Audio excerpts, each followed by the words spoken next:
Assalamualaikum warahmatullahi wabarakatuh. Halo pemirsa Ekspedisi Channel, selamat bertemu kembali dengan kami di cerita kisah nyata misteri.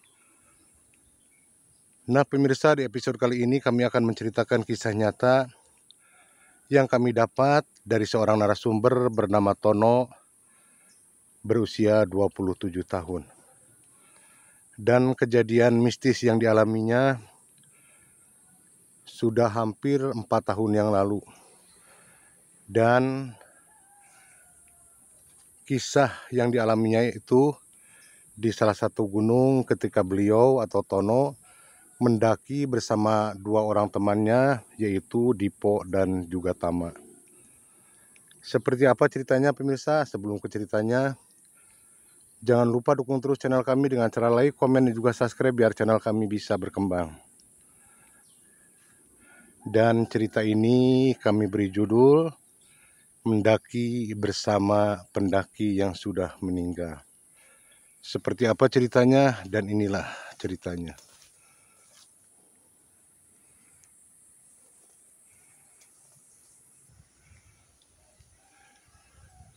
Waktu itu saat kejadian 4 tahun yang lalu, Tono masih berusia 23 tahun. Dan di saat itu Tono sedang mengalami putus cinta dengan pacarnya, sehingga Tono mencari aktivitas lain supaya bisa melupakan pacarnya tersebut. Jadi Tono mengajak kedua temannya, yaitu Dipo dan Tama, untuk mendaki ke salah satu gunung yang memang tidak terlalu jauh dari perkampungannya atau dari rumahnya.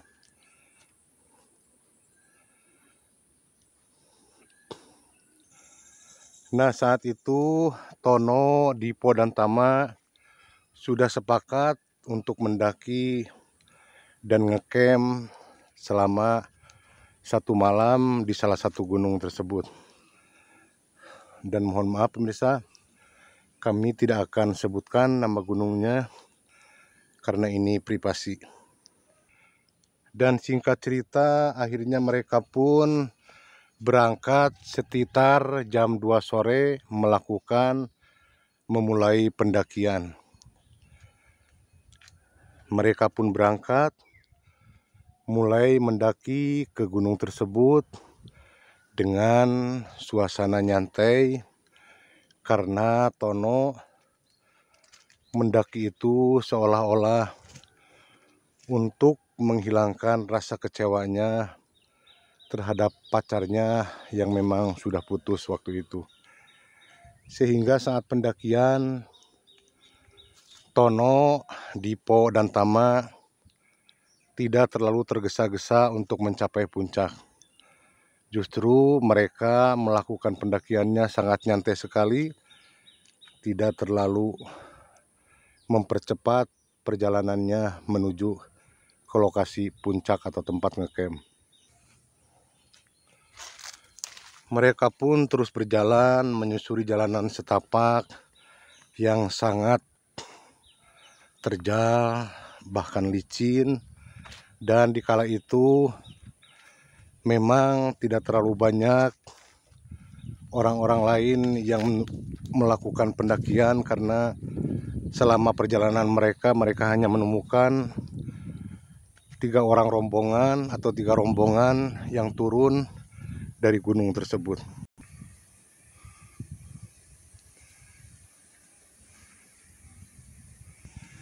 Dan selama pendakian atau selama perjalanan, Tono memilih berjalan di urutan belakang atau di belakang Tama dan juga Dipo. Jadi jarak mereka hampir sekitar 3 meteran, lama-lama menjadi lebar, dan akhirnya Tono berjalan dan memang sangat ketinggalan oleh teman-temannya tersebut, karena memang sudah kebiasaan Tono seperti itu. Tiap mendaki beliau lebih suka berada di belakang supaya tidak tergesa-gesa atau tidak terlalu capek, karena tidak merasa terburu-buru. Makanya Setiap pendakian pasti Tono selalu berjalan di belakang para pendaki yang lain dengan alasan supaya nyantai dan tidak tergesa-gesa. Makanya saat itu Dipo dan Tama sudah di depan, sementara Tono masih berada di belakang, dan jaraknya pun semakin jauh sehingga Tono sudah tidak bisa melihat Dipo dan Tama yang sudah berjalan di depan. Karena memang Dipo dan Tama berjalan di depan atau duluan itu supaya Dipo dan Tama cepat nyampe ke posko 4, karena memang inisiatif mereka akan istirahat dan nginep di posko 4 sebelum menuju ke puncak. Jadi saat itu Dipo dan Tama sudah berjalan di depan supaya cepat nyampe ke posko 4 untuk membuka camp atau membuka tenda, sementara Tono masih berada di belakang. Bahkan Tono lebih banyak istirahat daripada berjalan karena mungkin saat itu pikirannya sedang kalut atau sedang kacau karena memikirkan pacarnya. Singkat cerita, saat itu waktu sudah mulai gelap, sudah hampir maghrib. Namun Tono masih tetap berjalan dengan nyantainya, dan Tono pun akhirnya memilih istirahat dulu di posko 3.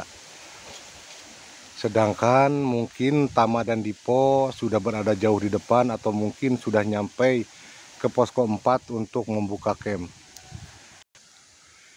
Karena hari sudah mulai gelap, akhirnya Tono pun menggunakan headlamp atau senter, dan saat itu hujan sudah mulai gerimis, dan lalu Tono pun melakukan perjalanan supaya cepat nyampe ke posko 4 di mana teman-temannya sedang menunggu atau sedang membuka camp.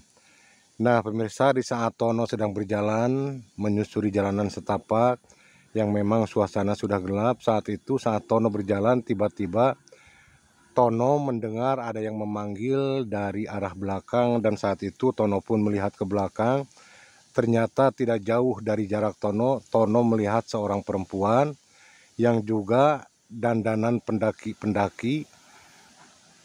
Perempuan itu mendekat ke arah Tono, lalu Tono mencoba bertanya kepada perempuan tersebut, dan ternyata perempuan tersebut mau mendaki juga dan katanya mau mengambil, bahkan meminta tolong sama Tono untuk mengambilkan cincin tunangannya yang terlepas dan jatuh ke jurang yang berada di pertengahan posko 4 yang menuju ke posko 4.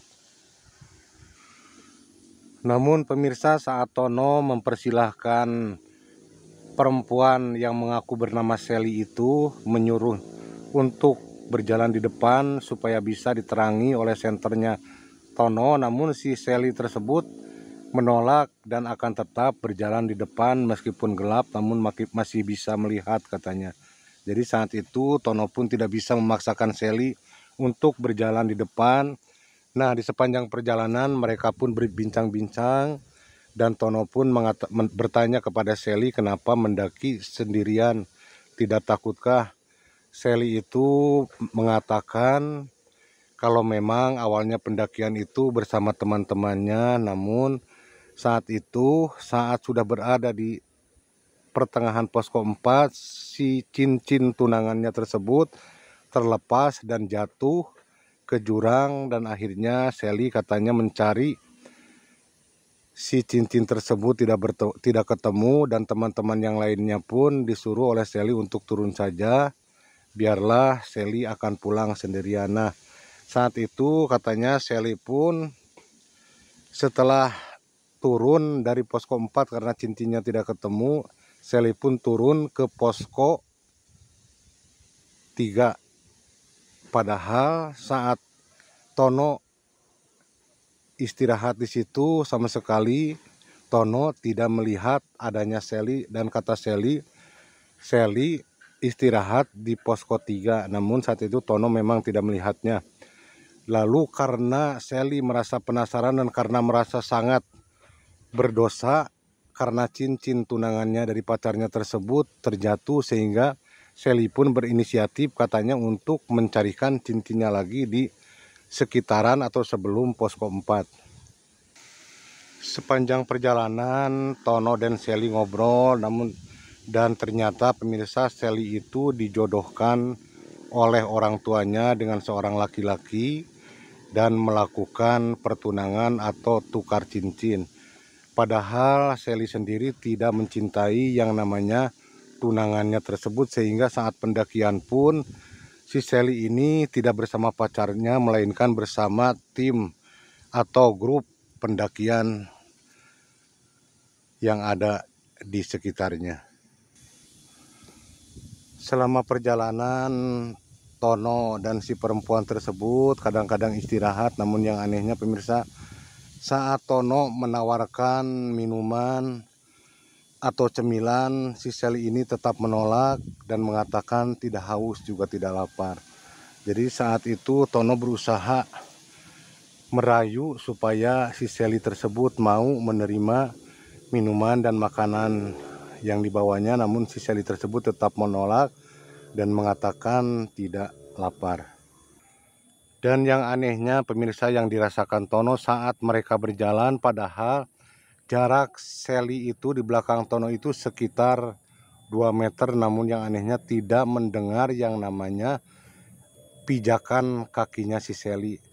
Kan biasanya kalau di gunung itu atau di jalan setapak itu biasanya banyak daun-daun kering ataupun ranting-ranting kering yang biasa kalau diinjak itu terdengar ada suaranya. Namun saat selama perjalanan Tono tidak mendengar yang namanya pijakan kaki Sally.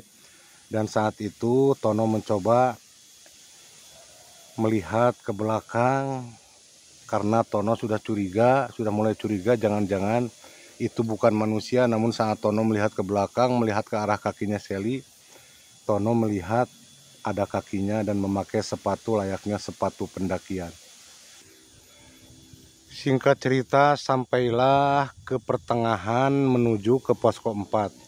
Nah, di situ si Sally menyuruh Tono berhenti dan mengatakan, dan sambil menunjukkan ke salah satu jurang, katanya disitulah cincin tunanganku terlepas dan jatuh ke bawah jurang.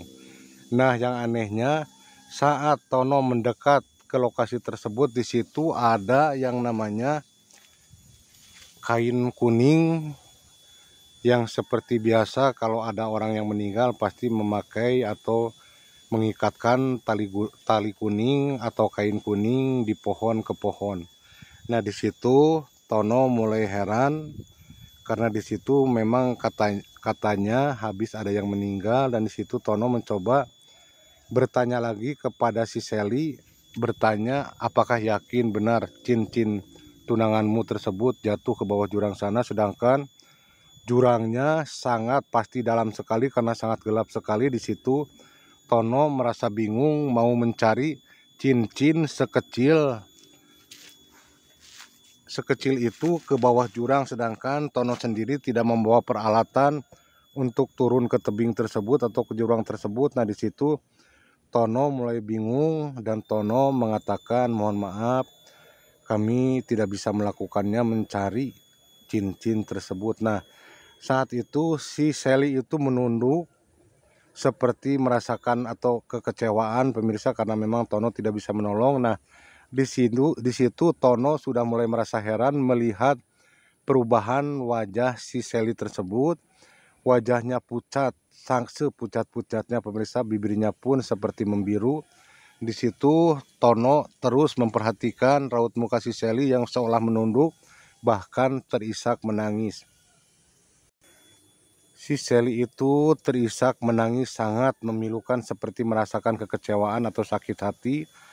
Tangisannya itu terisak-isak sangat menyayat hati dan berkata kepada Tono, tolong bang, tolong carikan cincin tunanganku bang, karena cincin tunangan itu akan aku berikan lagi kepada si calon suaminya tersebut. Nah, di situ Tono semakin bingung karena memang Tono tidak bisa menolong, dan saat itu Tono dan si Sally tersebut cuma bisa duduk di bawah pohon namun tidak terlalu berdekatan. Dan tiba-tiba saat Tono merasa kebingungan, tiba-tiba datang 2 orang pendaki yang turun. Nah, di situ si kedua pendaki laki-laki tersebut bertanya kepada Tono sedang apa berada di sini, sedangkan ini area tidak boleh dipakai untuk beristirahat. Nah, si Tono pun akhirnya menceritakan kepada si kedua pendaki itu dan mengatakan kalau Tono itu akan menolong perempuan ini. Namun pemirsa, saat Tono menunjuk ke perempuan atau ke si Sally tersebut, tiba-tiba si Sally itu sudah tidak ada di tempat. Nah, di situ si kedua laki-laki pun heran, sebaiknya tinggalkan tempat ini karena memang 2 hari yang lalu ada seorang perempuan pendaki yang terjun ke jurang tersebut atau melakukan terjun. Pemirsa, bukan kecelakaan, namun si perempuan tersebut katanya terjun ke jurang tersebut di saat sedang berjalan dengan rombongan teman-teman yang lainnya. Di situ Tono merasa kaget sekali, merasa heran dengan apa yang dikatakan si kedua pendaki tersebut. Lalu Tono mencoba menelisik, mencoba bertanya lagi kepada si laki-laki tersebut, bertanya siapakah nama perempuan yang terjun ke jurang tersebut, dan si kedua pendaki tersebut mengatakan kalau si perempuan tersebut bernama Sally Marcelina. Nah, disitulah Tono merasa heran sekali, tubuhnya bergetar. Lalu Tono menceritakan semua kejadian yang dialaminya kepada kedua pendaki tersebut. Dan si 2 pendaki tersebut pun heran dengan pengalaman yang dialami Tono berjalan mendaki berdua bersama si Sally Marcelina yang memang sudah meninggal dunia di jurang tersebut 2 hari yang lalu.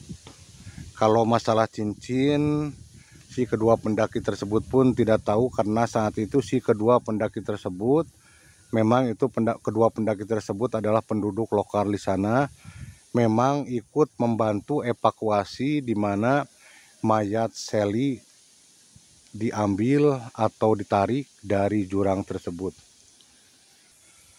Nah, saat itu Tono merasakan kepalanya pusing, merasakan tubuhnya sangat lemah sekali dengan hal yang dialaminya tadi itu, sehingga akhirnya si Tono meminta kepada kedua pendaki untuk mengantarkannya ke posko 4 karena di posko 4 teman-temannya Dipo dan Tama mungkin sudah menunggu. Nah, si kedua pendaki pun akhirnya mengantarkan Tono ke posko 4 dan alhamdulillahnya di situ memang Tama dan Dipo sudah mendirikan camp, dan di situ Tama dan Dipo pun sangat cemas dengan apa yang diucapkan kedua pendaki tersebut yang dialami oleh Tono. Nah, pemirsa, setelah itu mereka pun akhirnya si kedua pendaki pun ikut ngecamp bersama Tono dan juga Tama dan juga Dipo, pemirsa, karena si kedua pendaki tersebut mungkin merasa khawatir dengan apa yang barusan terjadi sama Tono, sehingga si kedua pendaki itu pun menemani mereka ngecamp di tempat tersebut. Dan akhirnya mereka pun selamat, tidak terjadi apa-apa sampai pagi, dan paginya mereka pun turun dari gunung tersebut dan alhamdulillahnya selamat sampai bawah. Nah, pemirsa, itulah kisah mistis atau kisah misteri yang dialami Tono, seorang pendaki yang saat itu berusia 23 tahun. Dan setelah kejadian itu Tono tidak pernah melakukan lagi yang namanya pendakian karena memang sekarang Tono sudah menikah dengan perempuan pujaannya. Di saat itu memang saat mendaki Tono barusan diputuskan oleh si pacarnya tersebut, merasakan kekecewaan, dan alhamdulillahnya setelah kejadian itu Tono sekarang sudah menikah dan hidup bahagia. Nah, pemirsa, itulah kisah yang dialami Tono. Semoga pemirsa terhibur, ambil sisi baiknya dan buang sisi negatifnya. Namun kami berharap dukung terus channel kami dengan cara like, komen, juga subscribe biar channel kami bisa berkembang. Dan siapapun yang selalu mendukung, mensupport channel kami doakan sehat selalu, panjang umurnya dan murah rezekinya. Sampai ketemu lagi pemirsa di video-video kisah nyata berikutnya. karena kami menceritakan kisah nyata dan bukan rekayasa. Sampai di sini dulu pemirsa. Wassalamualaikum warahmatullahi wabarakatuh.